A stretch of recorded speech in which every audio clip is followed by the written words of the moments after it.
գրատասեց, բայց ասում եմ հոգով գնացեք եւ մարմնի ցանկությունները չեք կատարի։ Հոգով գնացեք, մարմնի ցանկությունները չեք կատարի։ Սուրբ Հոգին հետ է տա, որ քեզ հեռու պահի մեղքից։ Մերոնցից մեկը ընկերները հրավիրել էին ուժս կինո նայելու կինոթատրոնում։ Գնացել էր, երկար տարվա հավատացել է։ Գնացել նստել էր, այդ կինոն սկսվել էր, այս հետիներն էլ են հավատացյալ։ Սկսել են հրնա ինչ լավն է, ես չեմ ասում ուժս լավորն է, երբ որ ասենք մարդու գլուխ են պոկում ենթադրեմ, դա լավորն է չեմ հասկանում, ինչ որ է։ Սրանք սկսել են խոսալ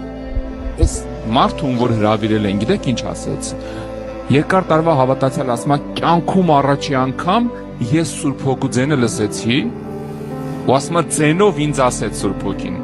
«Էսուր ես ինձ բերե»։ Պատկերացնում ես։